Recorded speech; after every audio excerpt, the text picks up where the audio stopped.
Hey everybody, welcome back to the Collecting International Pastime podcast. My name is Jeremy. I'm CJ. And this episode we're gonna mostly be talking about like rarity and the different variations of cards and whether or not it's a good thing or bad thing.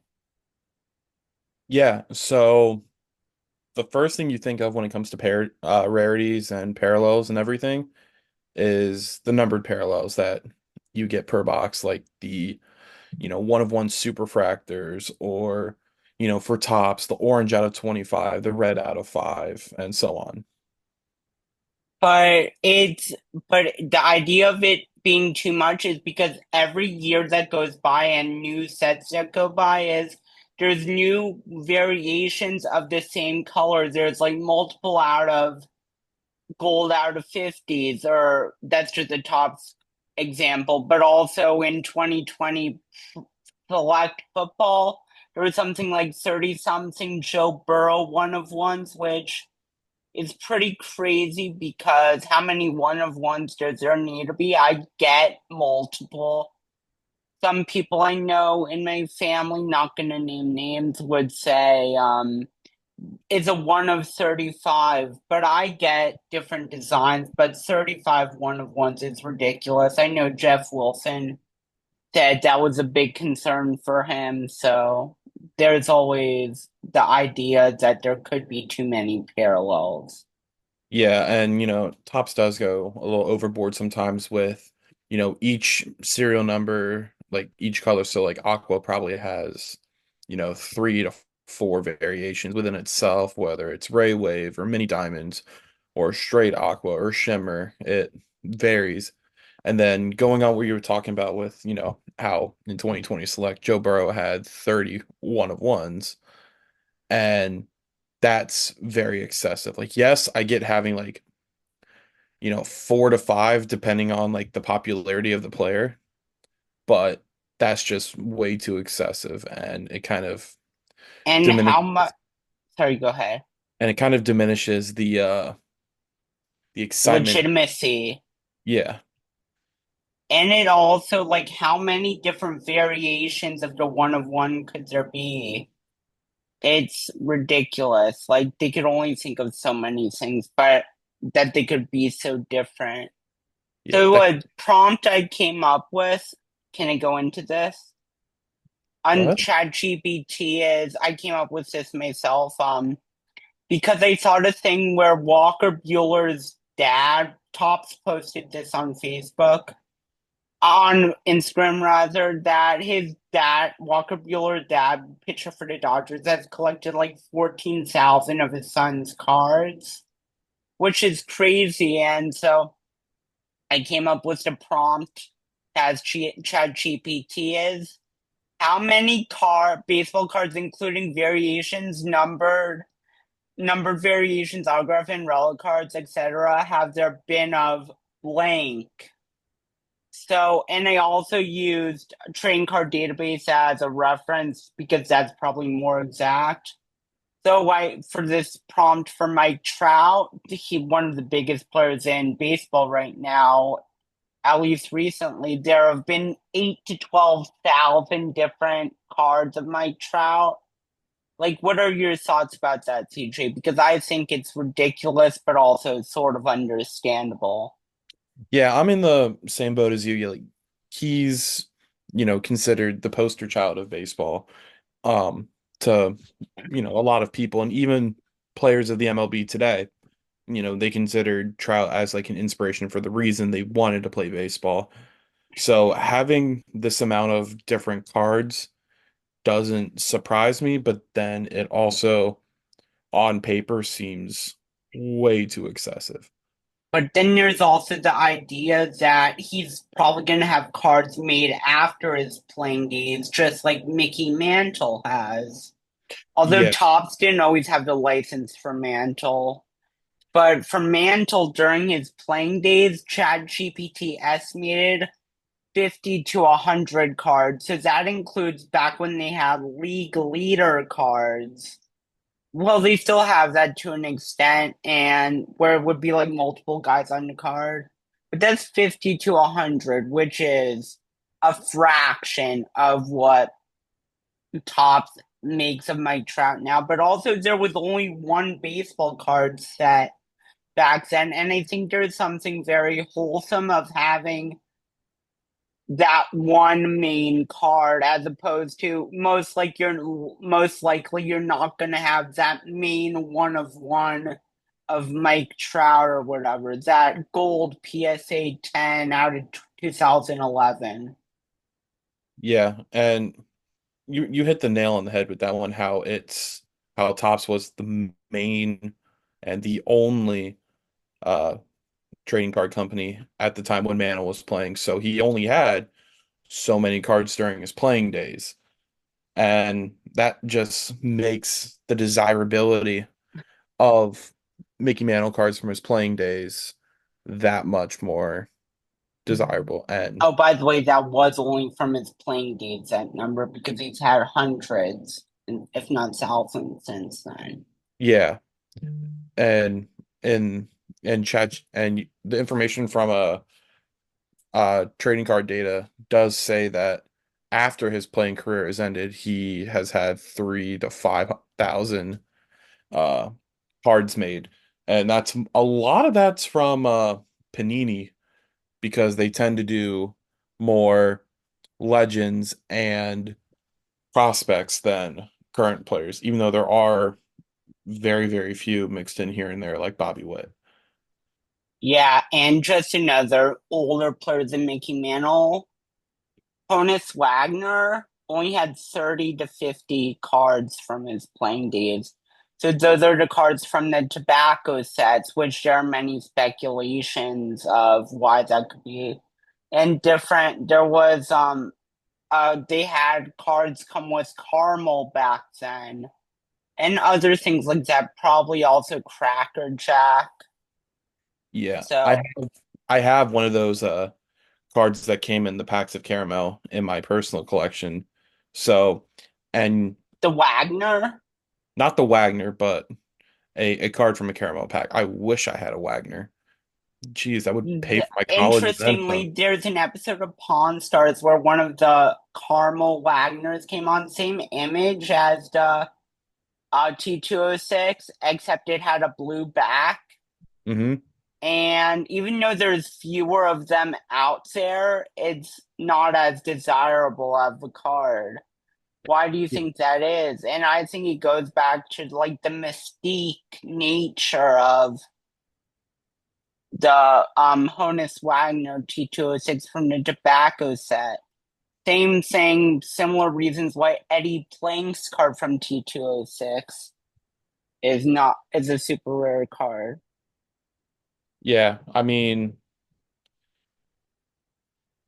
definitely the T206 is more desirable because it was came in the cigarette packs, which is where a lot of cards came from back then, much more so than, caramel and other products that had packs. I mean, the card itself is called a cigarette card because it was in the cigarette pack. So that should be an indicator all in itself. But then also the T206 is the most famous of all the Wagners.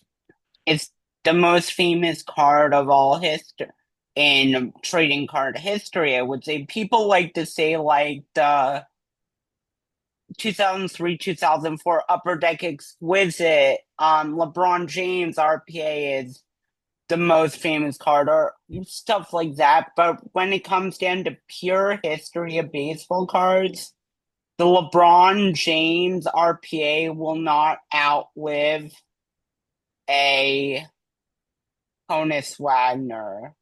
Right. And I say the same thing about this 2003 2000, I'm sorry, the triple autos that we talked about in the last episode. It's just not going to happen.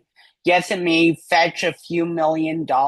And by the way, going back to our last episode, if you haven't heard, Jeff Wilson's offer changes. Now he's going to place an irrevocable bid of $250,000 on Fanatics Collectibles.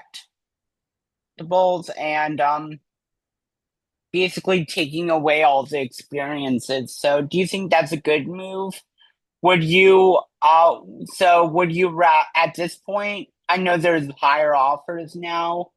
Do you go with Jeff Wilson's opportunity to get at least $250,000, if not more, or go with Ken Golden's offer? I feel like that comes down to personal preference. I mean, either way is, the route of, setting it in an auction and you get money for it. But For sure, Jeff Wilson is still, he's still placing that irrevocable bid to where he still wants that for his personal collection. But he also realizes like, hey, you could get a lot more for this card than what I'm paying for it. So I'm gonna I'm gonna put it in this very, very reputable auction house for you, and I'm gonna put an irrevocable bid on it, but I might not get it, but you will get more money for it. for sure. It's definitely a tricky choice, and I feel good. I'd feel good about either bid, but it's just difficult to say because I did not order any of the cards, and people are because they're coming in sealed packs, unlike other Tops Now cards. People are listing these sealed packs on eBay for thousands of dollars, where most likely you're just gonna get a base parallel, like not numbered, Yeah, which is super sad. And people are so gullible and they're in it just for the money. And knowing how the sports card market is, because we've seen it before, people are not the smartest when it comes to being gullible. And we saw it with people mass submitting base rookie cards during the pandemic, shut PSA down for way too long. And also, those cards are worth $20 when they were probably worth a few hundred at a time. It's sad what the industry has come to, but it's hopefully soon people will realize to not waste your money and buy things that you will get for sure when it comes to buying single cards. right. So buying singles, that goes into kind of our next uh topic of the pros and cons when it comes to numbered variations. So Correct. some of the pros is you get closer to your favorite athletes, which Upper Deck actually mentions in their autos and their relics. It's Um, a unique piece to add to your collection. yeah, and you can also build unique subsets. Like I know a lot of people do the rainbow with certain foils, like famous producer and DJ Steve Aoki has a graded rainbow set of, I believe, Darth Vader from Topps Chrome Star Wars. But then also, I remember from one of my listings on eBay selling autograph, a numbered autograph of a baseball player, I forget who, to where the player was actually collecting his own rainbow of cards. You sold a card to a player. Yeah, I've actually sold cards to players' family. So it's a unique thing. And but nonetheless, like players will collect their own rainbow and players will Do even you, collect their own superfractors. do you know who the most famous player you've bought a card from? Uh I've bought a card from That they've bought from you. If you want to oh tell me off the record, that's fine no also. no no, it's fine. So I sold a autograph of Jake LaRavia, who is a basketball player for the Memphis Grizzlies, to his father, which when I looked into it, I was like, that is actually so cool. And it made me feel good to where it's like, okay, he had this in his contract to where he had to sign so many cards, but then his family was able to get one of his autographs for a good price and, you know, have it as a keepsake as a token of saying my boy made it to the league. He's a solid player. I just looked him up. Yeah, I've he never heard of him. yeah, I believe it was either last year or 2 years ago was his rookie year. He got drafted in 22 and he averaged 10.8 points per game, 3.7 total rebounds a game, 1.7 assists. And where did he go to college? He went to ISU and Wake Forest. Interesting. Indiana State and Wake Forest. That's But pretty cool yeah, it was. And, it was kind of like one of the highlights of my times of the times I've sold things to people. But for sure. transitioning back to our overall topic, there are some drawbacks and cons to numbered parallels with starting out. And we mentioned this before briefly. It's where there's too many variations of the same numbered parallel. Like Hmm. Pops is very well known for this, to where you'll have, I use this example already, but you have Aqua Ray Wave, Aqua Shimmer, Aqua Mini Diamond, and the list goes on to And where, why is it true colored of a very higher numbered variation worth more than a like a red wave is worth less than a true orange, for example? well, one of the things that goes into that is what's called color They're breaking colors up. in any way.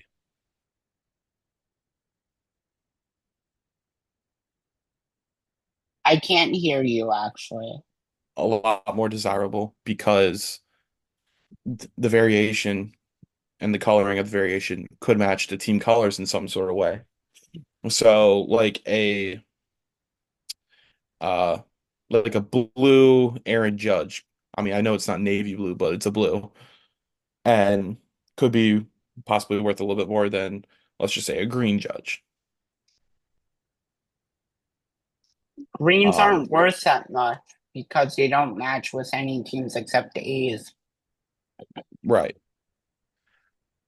And then when it comes to an and then when it comes to numbered parallels, one thing a lot of people look for is, depending on how high the serial number is for the variation, they'll look for the jersey number of the player Hmm. or bookends, which would be, 1 of 25 or 25 of 25. I know that one of the guys who I got into breaks with before and bought singles from and whatnot. He buys let's just say certain numbers that certain types of guys might like if you know what I'm talking about, like a certain 2-digit number and Hmm. a certain 3-digit number, if you know what I'm saying. I believe I do. Um, yeah. Yeah, I could just say him.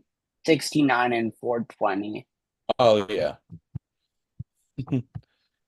But And another there's a con, whole thing with Independence Day, 17 out of 76. yeah, but or 0 or 4 out of 76 when you go month and year. But uh I don't think that would work as well. eh, it's worth a shot. But another con when it comes to, numbered parallels is it takes away from the purity of what the hobby was in the past. But you're not saying get rid of these parallels, but you just got to be mindful of, Exactly. That's what I was going. That was what my idea was with this episode. Just be mindful, honestly.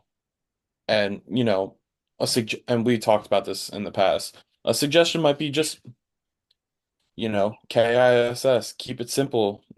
Stupid. I know that last S was a little bit mean, but just simplifying it and going back to basics with parallels to where you just have, you know, aquas, blues, reds, oranges, golds, instead of like all these different variations of those But colors. even if you go back to like 2017, 2015, 2016, there were probably a third of the parallels in mainstream Topps Chrome and flagship Topps Chrome than there are now, which is sad. And Bowman even has more. It's Oh yeah. with Wave and Aqu Wave and I don't even remember all Lava, Lunars, yeah. Lunar. It's no matter what you have, you're not gonna have the right card, is what it seems like to me, and only one person will have the right card. Yeah, that kind of just takes away from, the bear. Purity of the hobby. I'm not saying get rid of um all parallels because that's what makes it fun and makes it enjoyable.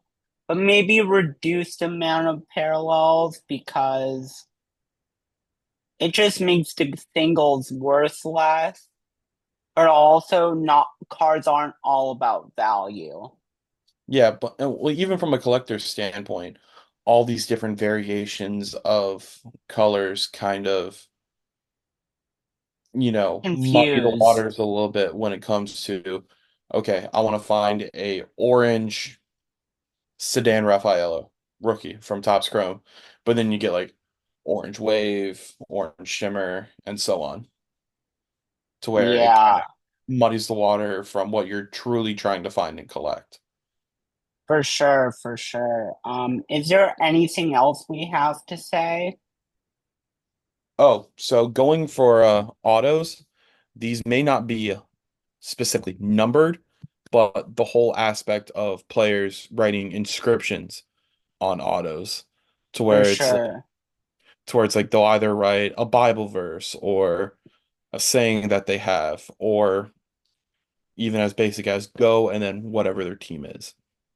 And the whole thing, which I think is pretty interesting that Topps is doing this year, is start doing this year, or maybe they did last year for draft also. My first Bowman auto for the 1 out of 150 True Blue, which there's no way to know if that's the card they actually signed first because there's just no way to prove it, especially now that they just send the cards to their home. Yeah, and then you have athletes like Benny Montgomery for the Rockies to where when he was first in Bowman, he just went ham and just did all these different unique signatures and inscriptions for his first Bowman autographs. And And he I actually, think that's what makes the hobby unique. yeah, and he I actually did. genuinely adding personalized things because it shows a player takes time to do it, but also like even if they don't have the nicest signature, adding a little bit of pizzazz to it makes it special. Yeah, and it also shows how the player not only just takes the time, but he also enjoys it because yes, it is a contracted thing that they have to do, but if they're having fun while doing it, that just makes it all the better. Exactly. Exactly. Is there Well, anything else you wanted to no, discuss? I think we got everything. Well, thank you guys for listening to this podcast. This is Jeremy and CJ signing off.